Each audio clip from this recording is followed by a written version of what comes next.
Well, we're coming to the second part of chapter 5, and it's 8 pages, I think, of really, we could say, core ideas in Steiner's Christology that may need us to slow down. So I'm going to start off basically trying to give a précis of this last part, and then we'll get into some discussion. I was saying to Angus before we started, let's see if we get through the next paragraph today, because it's just some really big ideas. So in this next part, which is 5.2.2 in the thesis, it really brings in a second aspect of how the evolution of consciousness takes place, we could say.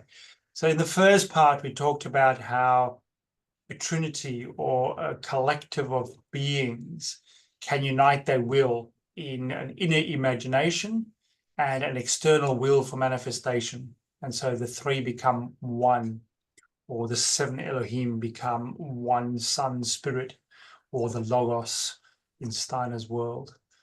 And so this is another aspect to then how does it actually happen? How does an idea manifest itself into matter? Because that's part of one of the great riddles of humanity, is the whole, working together of spirit and matter and affecting each other. And so I've called this section Metamorphosis and Sacrifice.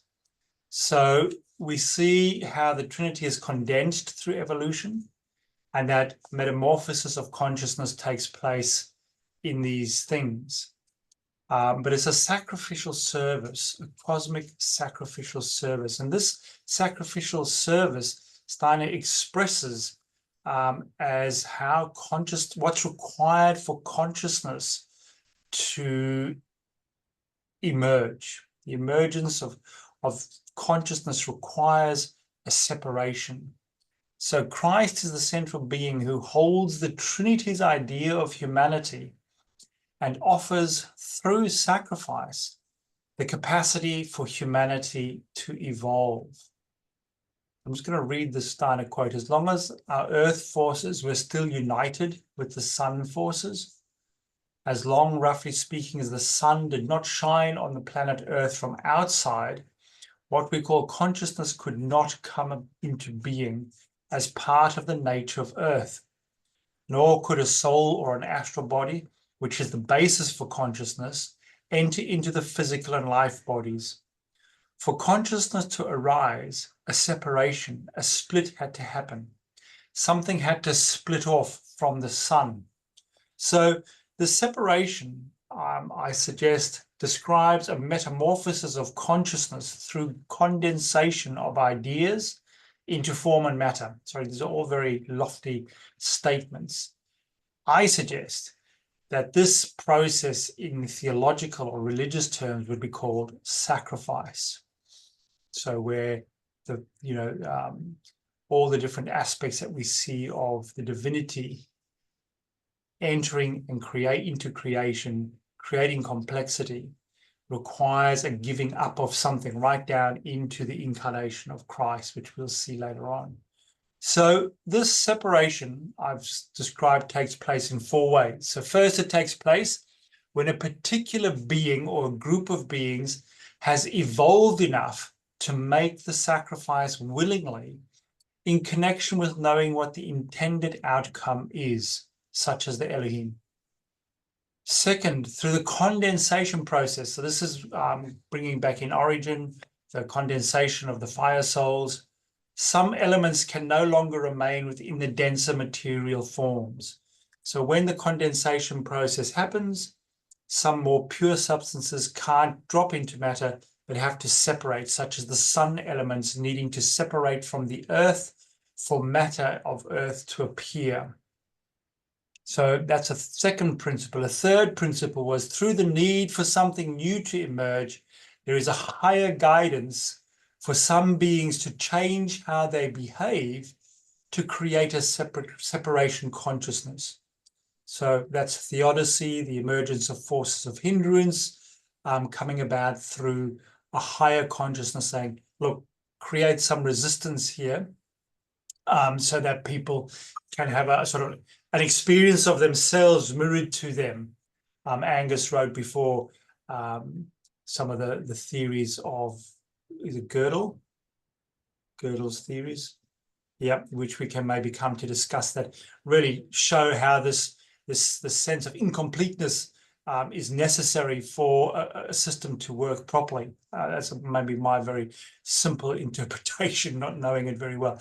But the fourth step is, through each process of evolution of consciousness, a part of the emerging group who are taking on a consciousness will ascend to a new consciousness, while others remain at an earlier level and condense into a denser material form and reflects or maintains an earlier form of consciousness. This is a little bit how Steiner talks about the evolution of species, is that as certain species become more refined, a simpler form of that species remains behind and maintains a more animalistic or a more plant-like creature, and would bring in then our connection to the indigenous understandings of, you know, the animals and the plants are our brothers and sisters, and we have a responsibility to them in their separateness, because they were a necessary sacrifice in this metamorphosis of consciousness. So that's a very interesting, far-reaching principle that we can have in looking at the next steps in consciousness. So I thought that would just be, it's not quite everything, but we will then go to the 5.3, the third part of this, this the pre-working or the pre-existence of Christ before the incarnation in Jesus of Nazareth, before what we know in the Gospels, in the sense of in the beginning was the Word, and how that, you know, reflects in simple terms, in mythopoetic forms, a working of the Logos before the incarnation. And how do we come to understand that? And this chapter, I suppose, really explores some of those principles of what I've called Steiner's, not his hermeneutical key, but his philosophical premise for his theology, which are these four steps. And this is about how Christ has worked in evolution, how Christ has worked in the development of human consciousness, and how the Christ impulse begins to work in the human being, so that the human being can then emulate through sacrifice, through selflessness, and through the imitation of Jesus, and later the imitation of Christ, these things. And so these are sort of archetypal principles. So these are sort of put in place in the spiritual world for us as human beings then to follow this process of incompleteness towards a telluric, I suppose, which will come in the 7th chapter, to the fulfillment of this journey through reuniting that what has been separated, what has been sacrificed. So we then look at this sort of this thing of, we're trying to understand this thing of Christ being fully, or the Christ Jesus being fully human and fully divine. And I suggest that we need to look at this what I think I brought earlier, is what would be a constructive way to critique and revision the heresies. So under the sort of the human hermeneutic of skepticism, saying it was all bad, and look what you know, what kind of lifestyles and what teachings they brought. Then also under the hermeneutic of grace, saying, if we look at some of the teachings and sort of rescue the constructive side of the teachings, and especially in this sense, 3 of those heresies are very helpful for us to understand this fully human and this fully divine aspect of Jesus and Christ. So I'm going to sort of elaborate, possibly in big theological terms, and try and bring them a little bit into an easier understanding. So the first heresy that we need to revise, or the first difficult teaching that we need to revise, is the Nestorian the Nestorian heresy of, that Christ and Jesus were two separate entities. And so Steiner follows the sort of the rejection of Mary as the Theotokos. In other words, that in the monophysite, in other words, that there was one hypostatic union where Jesus as a child became the Christ, or was the incarnation of Christ. So there's one being with two natures in one being, and that came through Mary.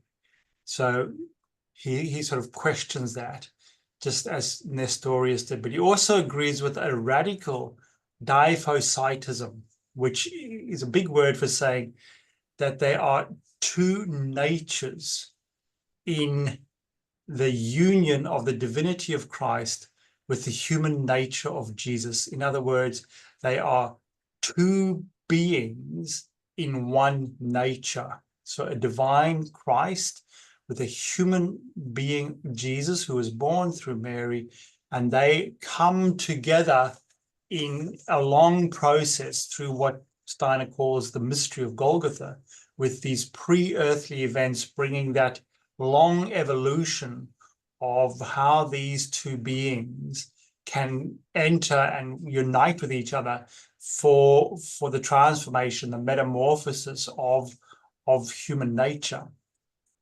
So then we also have the second concept, or difficult heretical concept, the Sabellian concept of modalism. In other words, this is a problematic because we sort of say the Trinity works, and modalism says God works in different ages in a different style. In an earlier age, this is a simplistic version, in an earlier age of working of God, we call it the Father God. Then a later age, the Son God aspect came into being and work, and now we sort of moving into the Holy Spirit mode of revelation, which kind of goes counter to saying that the Trinity are these three beings that have been learned to work as one. So how do we revise that? And the third factor is then the Valentinian Gnostic idea of the complementary qualities, or the syzygy. So the best way, or the easiest way for us today to understand that, is the yin and yang symbol, where two halves work as a or the Advaitic philosophy of the Indian philosophies, where it's not twoism. So it's not a monon, it's not a dualism, but it's two beings that work as one. So it's a non-dualistic syzygy, two halves that influence each other. So we look at that with the Trinity in a moment, about how that works. So how do we revise that? Those three things in the understanding of how those two principles of working together in the will of beings, but also through this idea of separation and metamorphosis, to allow spirit to express itself in matter, in that condensation that Origen and Steiner agree with. So then I go into trying to differentiate between the Logos and the Christ being. And I really want to I should go back a step there and say, what I come up with in this chapter is describing this kind of, well, I don't, but an author, Prothero, in his book, God is Not One, describes it as a modified Trinitarianism, or a soft monotheism, or a Trinitarian modalism. And I'll explain that now a little bit, how Steiner talks about this. But one of the things to try and differentiate is to see that the Logos, that Christ and Jesus are not just one, or not just similes for the same being. They are a description, or they are words used for different aspects of consciousness. So you have the Logos as the second aspect, or one of the aspects of the Trinity. You have the Christ as the Son Spirit, so the Spirit that is within the Son being. and you have Jesus as the being of in the human species that appears. And how do these three beings learn to work with each other in a unified way? So to understand that, we need to sort of understand how the three logoi, he calls them, the three aspects, so not the Father, the Son, and the Holy Spirit, which we call them, but Steiner, in a sort of esoteric sense, calls them the three logoi. And he said the third logos is so selfless that it lets its being sound through the world. The second streams forth in pictures or imaginations, and the first logos lets itself stream forth its own body, the substances. And this signifies the highest degree of selflessness, which is the Father principle, when a being is able to allow its own being to flow forth. That's the sacrificial aspect. And then we see how they sort of all work into each other. The first and the third radiate as a picture in the second. In the first, the second and the third stream forth in the essence. And at first, only the third logos is recognizable to us as humans. So this is, the word where we begin to understand. In the word, we have the hearing. In the imaginations, in the pictures, we have the seeing, and then in the essence, we have also these three: the hearing, the sight, and the smell, the fragrance. So Steiner speaks of the first logos as being the aromas of the world, this fragrance of the world. And we see how this directly relates to the necessary for developing the spiritual senses as a transformation of the hearing, the seeing, and the sense of smell for us to begin to perceive the workings of these spiritual beings. So I'm going to try and get more succinct. So how do we see then these pre-earthly deeds of Christ? So Steiner tries to explain this being. I'm just trying to find it where I am. Yeah, so the pre-earthly deeds of the Christ is to see that as we work into the emergence of the human being or of matter, we come to a certain age in the evolution of consciousness where we have the separation. So we might have the Big Bang, and then we have the separation into the sun and the planets and the earth. I did have I might bring up a table that I had here. See if that shares. Does that table share?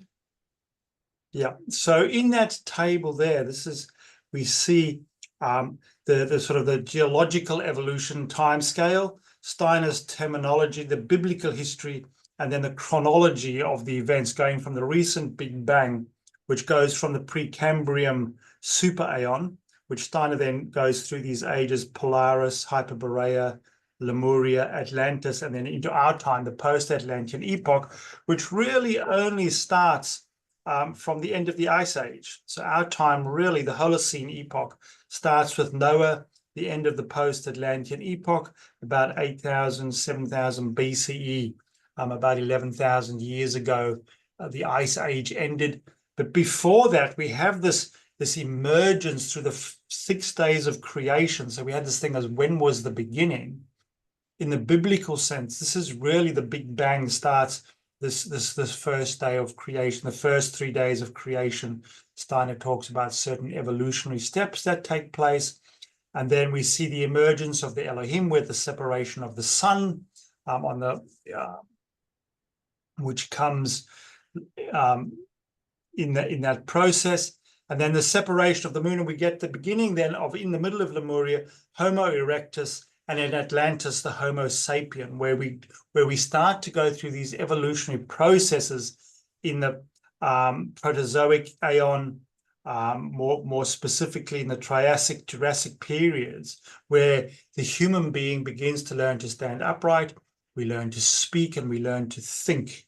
And this all takes place before the Ice Age, in a period that Steiner calls the Lemurian and the Atlantean times, where in these times, because of the evolutionary processes that take place in the human being, we have the separation taking place, and there are certain forces that are released, and the human being, these forces are wanting to, they are forces of hindrances that would take away these forces that are designed for the evolution of consciousness. And in that suffering, this being, we have to sort of go back then to the creation stories, where we see that in that separation of time where the sun separates, we see the sun spirit, the highest being of the sun being, who we call the Christ, undertook the spiritual guidance of humanity. It was a position, a rank that he took on. And they worked from the sun to drop a part of its essence into humankind.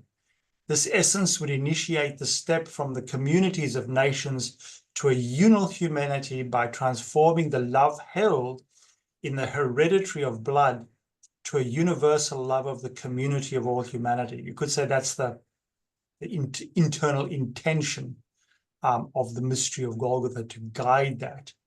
But we go back then to the time where we have, the eating of the apple, or what was known as the fall into sin. And Steiner interprets that slightly differently and says these beings we could see in the eating of the apple symbolizes, it doesn't, the apple also has the word malum in it, for evil, where we get to have the freedom to start to cognize and choose to follow good impulses or bad impulses. That's what it indicates. But Steiner says this so-called fall is where our consciousness now enters into matter through the desire to learn through individuation. So for Steiner, the concept of original sin is a way of trying to describe this change. It was a fall in that we entered the process of losing our consciousness of the spirit, a veiling, a condensing in a sense of origin, and our sense into the sense world, the physical world, which then, by the grace given through the deed of Christ Jesus, which he calls the Christ impulse, we could begin the corresponding unveiling or the unification of these things. So the pure fire mind, as Origen calls it, was kept in the spiritual world. So when this separation came, we have traditions like Dionysus being taken up into the thigh of Zeus, Adam Kadmon in the Kabbalistic tradition, and in Steiner's world, we call this the pure Nathan soul, where a certain part of the human image is kept in the spiritual world as a pure human soul. And this is what's really important for us to understand. This Adam Kadmon, Steiner calls it the pure Nathan soul, then begins to hear the cries of humanity and calls to the Christ being to unite with him. And 3 times in history, we see this time where the Christ and the Jesus being in the spiritual worlds unite and release forces into the human nature, so that this capacity to stand upright, which was implanted in our blood, this capacity to speak and learn language, and the capacity to think, are kind of given an impulse towards selflessness. So Steiner said, if we stand upright and we think of the sense organs, if the eye wanted to keep the light for itself, we wouldn't be able to function. So this work of the Logos and the Christ being and this pure Nathan soul of humanity undergo processes of transformation that imbue the human nature with gestures of selflessness, so that it can become a vehicle for an independent spirit to work in it. So the ongoing work of transformation of the human being is born of the profound suffering that the Nathan soul, this pure human soul, experiences through being the sister soul to the earthly human being. This suffering allows the Nathan soul to offer its existence to Christ forces repeatedly. So 3 times, and the 4th time in the mystery of Golgotha in the Bible, and thus transforms and allows the Christ to enter into his being. The Christ gives up or sacrifices the position of being the Son Spirit and enters into the being of the Nathan soul. And Steiner describes it similar to the baptism in the Jordan, except it happens at these 3 points in the spiritual world. And each time, an evolutionary step of the human being that was about to descend into chaos is drawn up and given its human nature. And so if the Christ had not sacrificed to join with humanity's destiny, the various aspects of our humanity would have remained chaotic and egotistical. And this is, saved by grace. This is the learning to be saved by the grace of Christ. And so I'm going to share again another table because it makes sense to look at this in tabular form. Just see if I can scroll down to it quickly to see that we can just get a picture of these 3 steps of, this is the end of the chapter really. Oh, come on. Here we go. So we see in late Lemuria, where the human being, where we get the uprightness in our sense organs, and they become where the Son Spirit, the Christ being, in his first pre-earthly deed, joins with the Nathan soul. In the sense, it's the expulsion from Eden, where the separation of the earthly Adam, so Adam and Eve, and the Nathan soul as part of the Adam Kadmon is taken up into the Son being, who then condenses and cools from the archetype mind to the archangelic mind through the first deed. So the Christ being, in a way, condenses his consciousness from being a son being to an archangel being. And in history, this is the stories of the Vedic story of Krishna in the Bhagavad Gita, or the giant Ymir in the Germanic mythologies.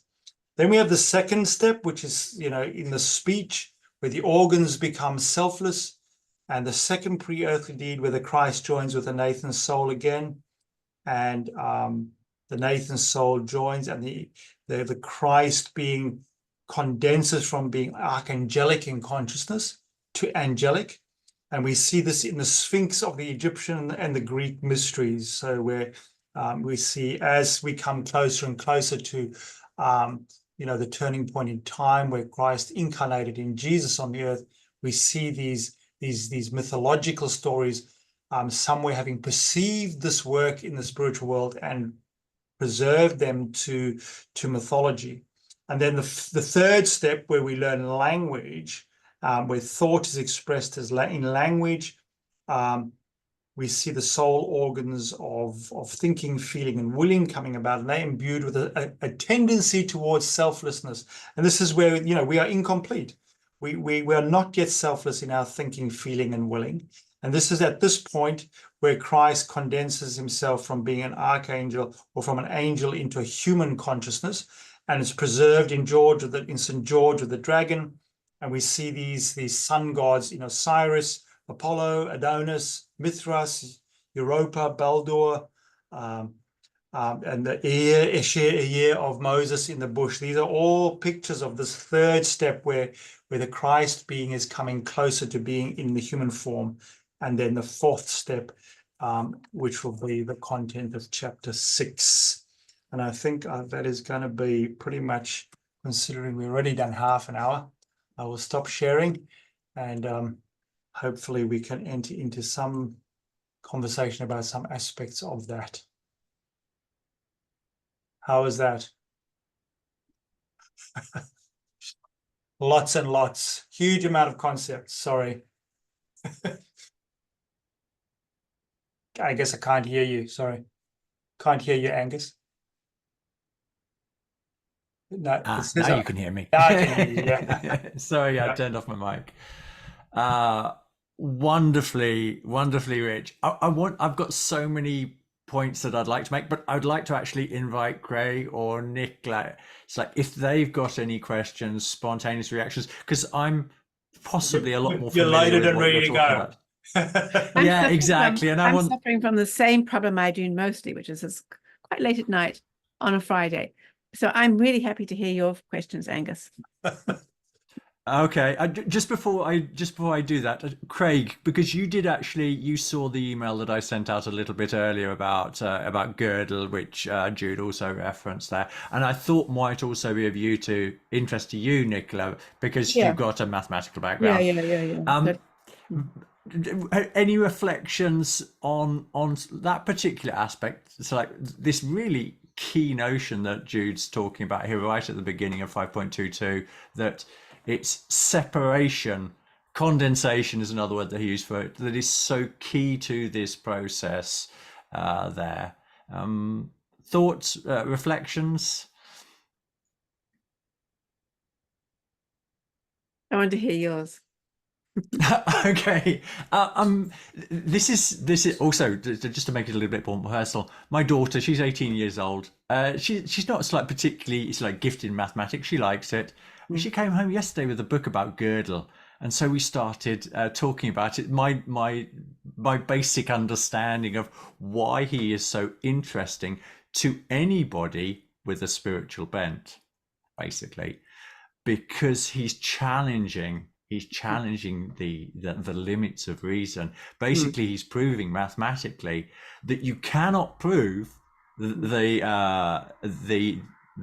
formal structures. I'd like you to correct me if I say anything incorrect here, Greg or Nicola, but basically there's an inherent deficiency in a model like defining itself. You can only to prove the correctness of a model, you have to step outside of it. So you've got this separation aspect coming in to that most material of sciences, mathematics.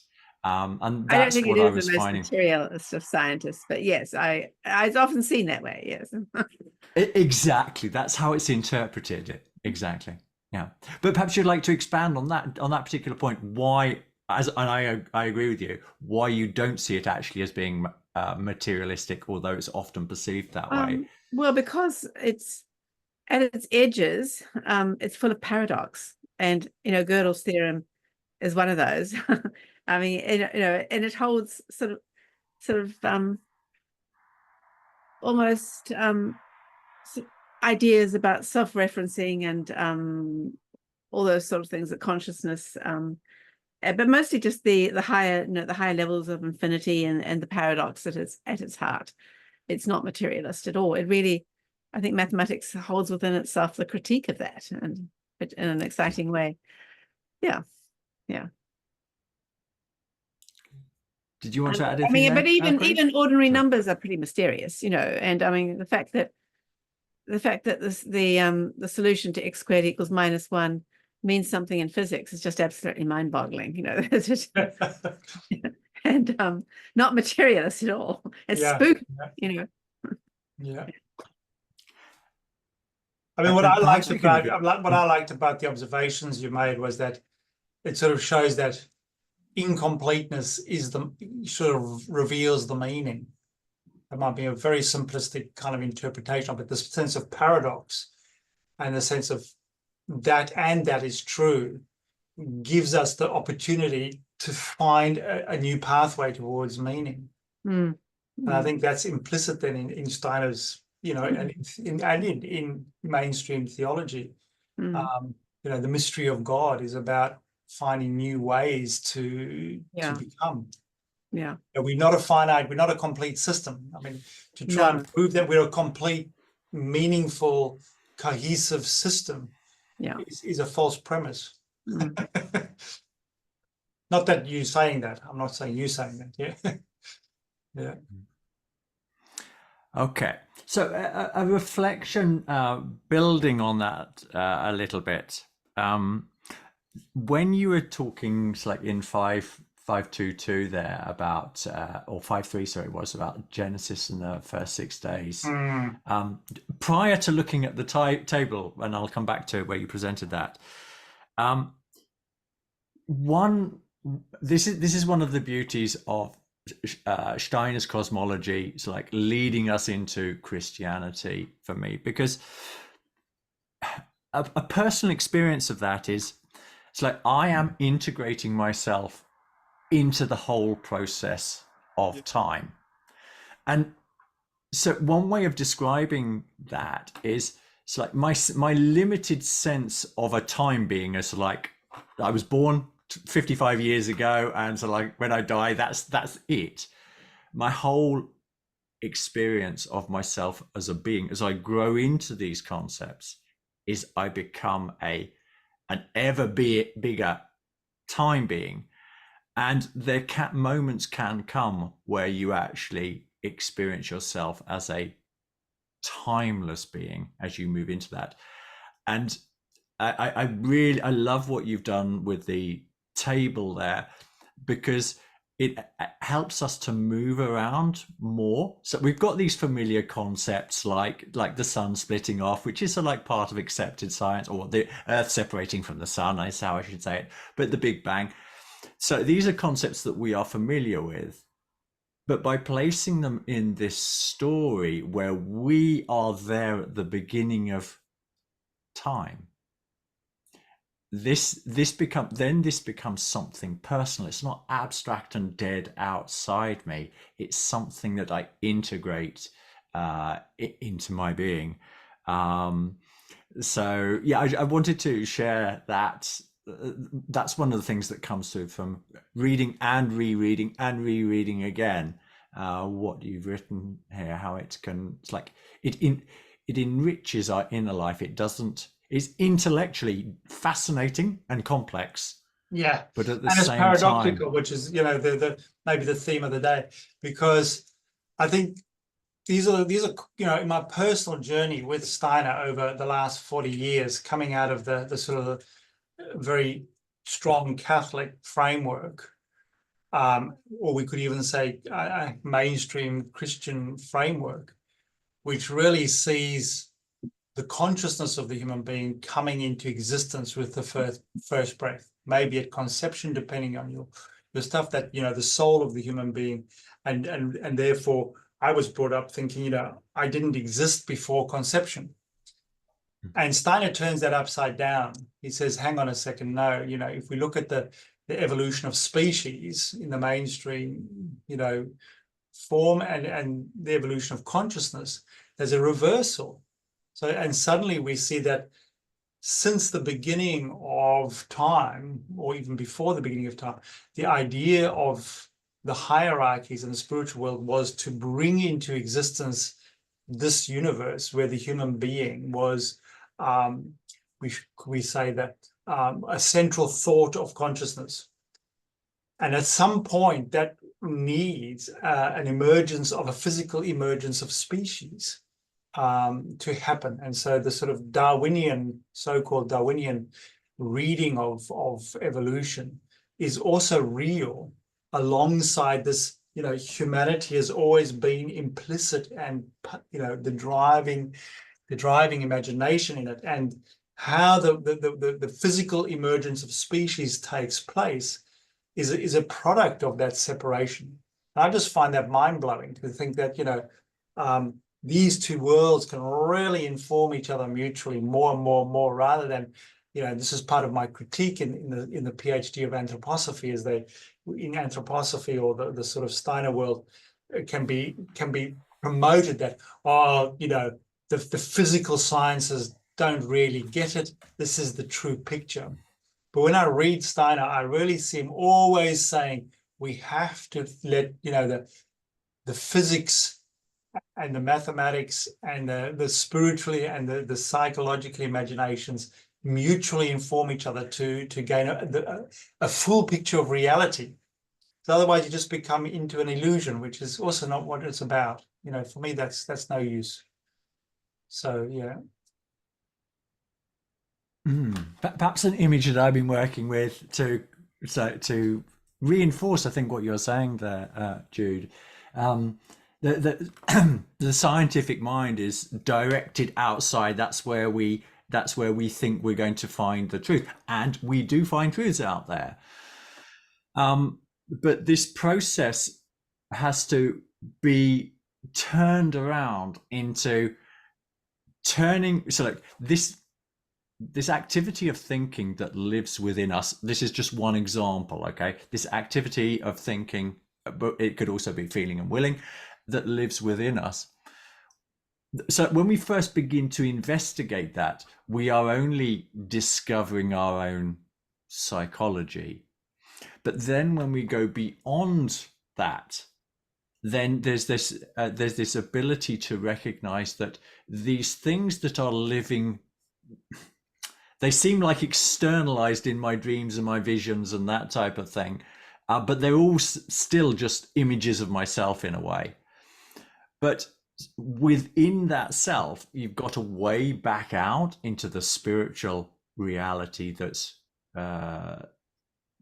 created that. So linking that back to your table there, and this process of Genesis, I think we can all recognize that as animals don't have this capacity to think that we do. There's some type of thinking going on there, but it's a very subconscious thinking. I mean, you throw a frisbee in the air and the dog, it doesn't know what it's doing, but it can still perform these like mathematically complex like processes to catch it perfectly. It's like in midair type of thing. But that which we're able to perform consciously, where did that gift come from? And once we start asking ourselves that question, rather than just using the tool of thinking to understand the outside world, and rather than being stuck in the self of, it's like this amazing, all this confusing richness of thinking, feeling, and willing that lives within our souls, we begin to move beyond that and say, yeah, but what is the source of that which allows me to think? What is the source of that which allows me, enables me to hear?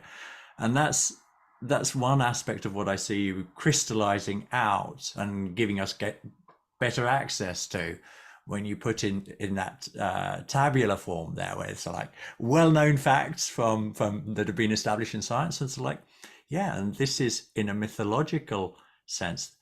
This is what is going on here, and then also in a Steiner cosmology, and the biblical as well. Yeah. Really rich.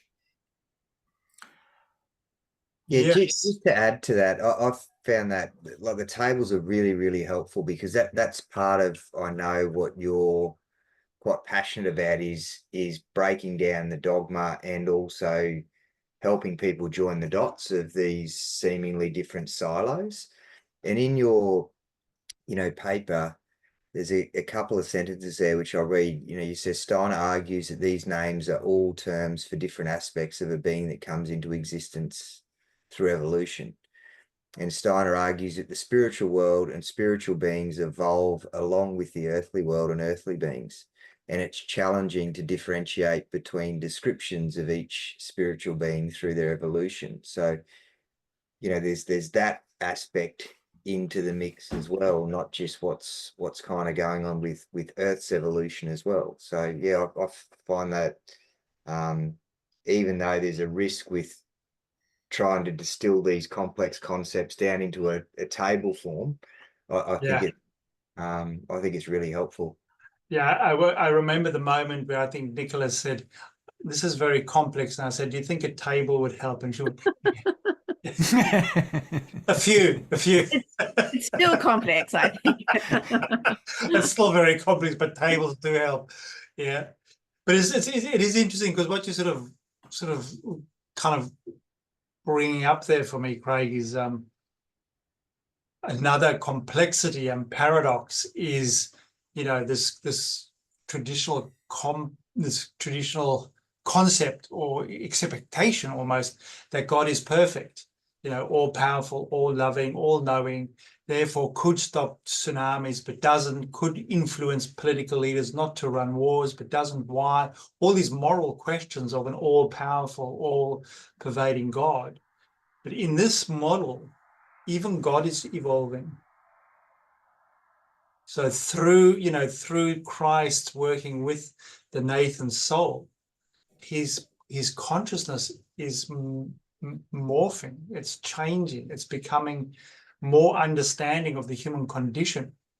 One of the things that Steiner says is these divine spiritual beings don't know what it's like to live as a human being, isolated in a shell, with soul faculties that are limited and imperfect, and therefore prone to failure, etc., etc. And this being went through an evolution process and completely changed, and through the incarnation, brought a whole new capacity to the divine worlds, into the very essence of God's being. And that's mind-blowing. That's mind-blowing that the love that God emanates is transformed through Christ's and our experience of that, which becomes part of chapter 6 and 7, of course. But yeah, it really, this paradox and this movement that these tables bring up just really illuminate that for me, which makes it more complex, of course. And also, again, I think I'm just re-emphasizing what you're saying there, using different words. This the problem of theodicy, it becomes resolvable. Yeah. Evil is this is one of my absolute favorite Goethe sayings of all time. Ich bin ein Teil jener Kraft, die stets das Böse will, aber das Gute schafft. I am that power which always wants evil but does good, or creates the good.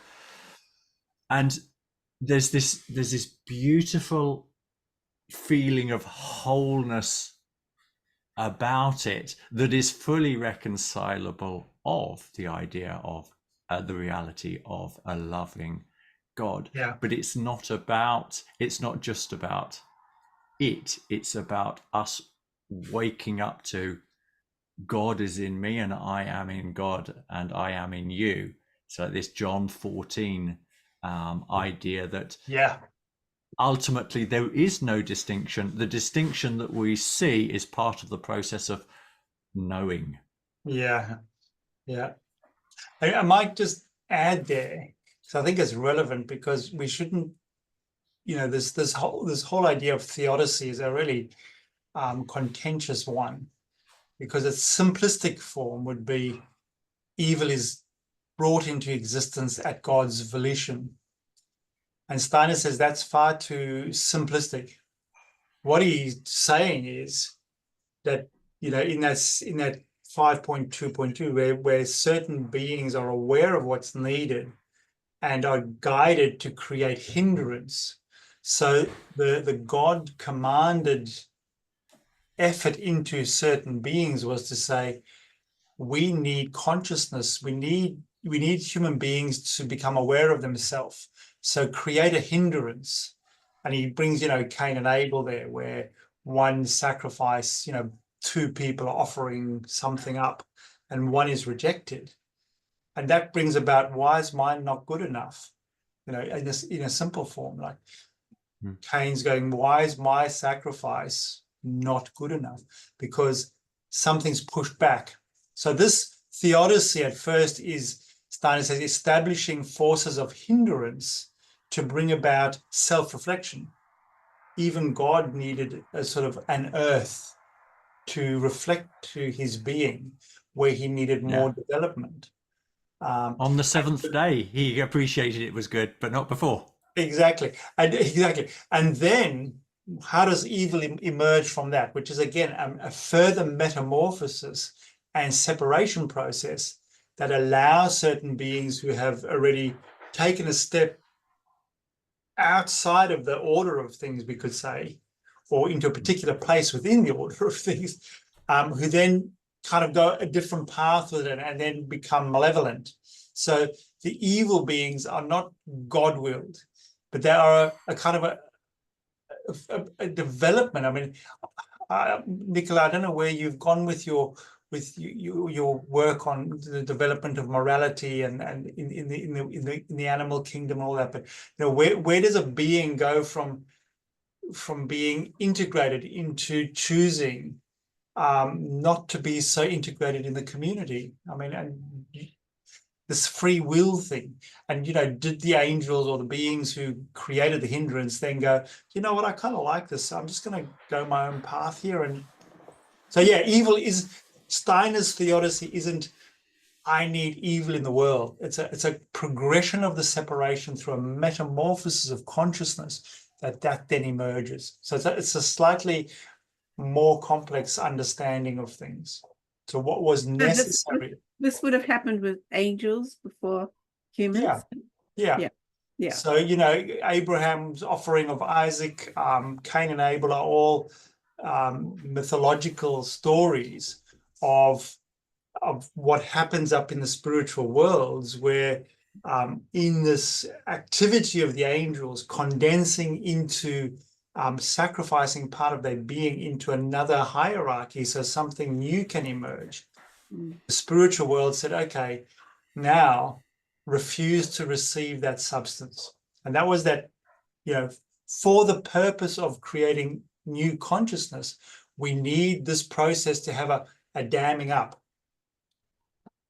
So, yeah, and that then reflects itself down in the condensation processes into the mythologies, where, we could look at narratives and mythological stories where people meet resistance and become conscious because they have to step outside their life and look at themselves. Pretty much what you got to get outside your system to, you got to hit rock bottom to start, looking all those things. Or what we might call a rupture of some sort. Yeah, absolutely. Yeah, definitely. Yeah. Just a bit of wordplay there. It seems as you guys use the word rupture, the mind automatically also goes to the opposite, so which is rapture, which is also seeing from another perspective. Yeah. The grace. I do think this comparing ourselves with animals is incredibly fruitful for distinguishing. It's like how we are animal-like.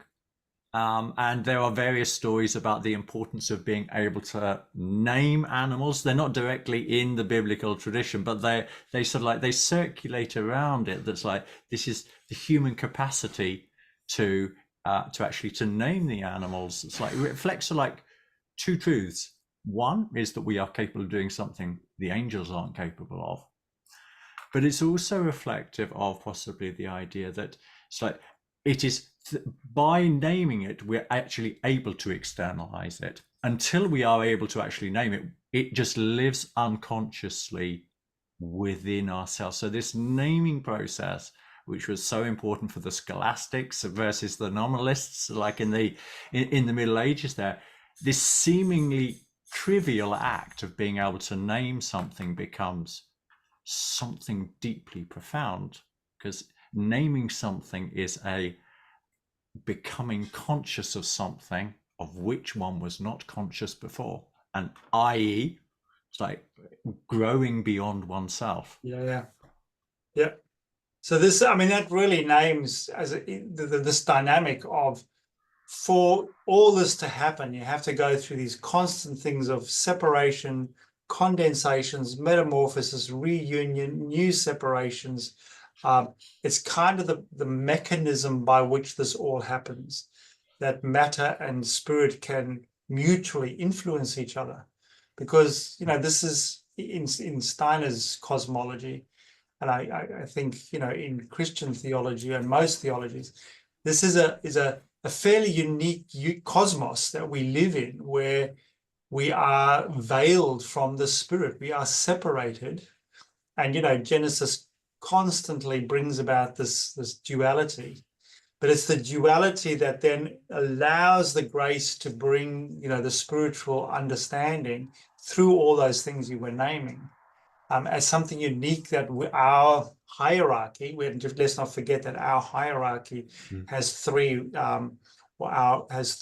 aspects to it, which is human beings, the animals, and the plants, who are learning to understand what it means to evolve through matter. It's a fairly new experience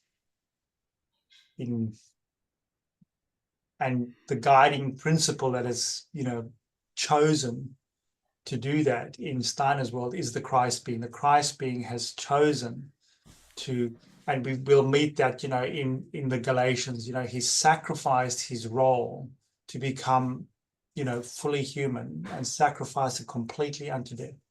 That's the archetype in that story, you know, the kenosis, the emptying out. Yeah.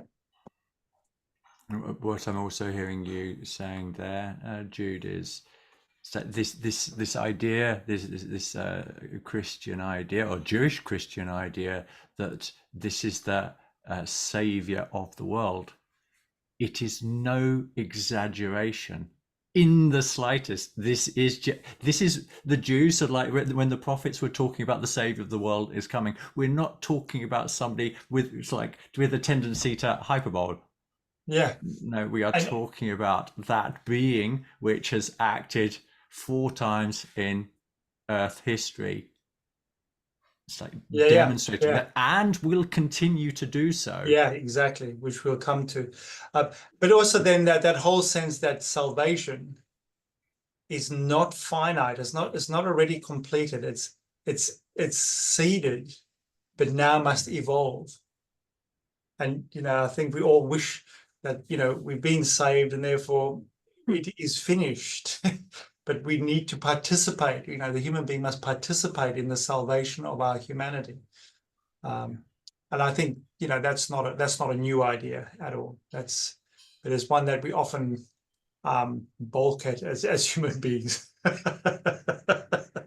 Yeah. Okay, I'm going to thank you. I'm going to turn that recording off.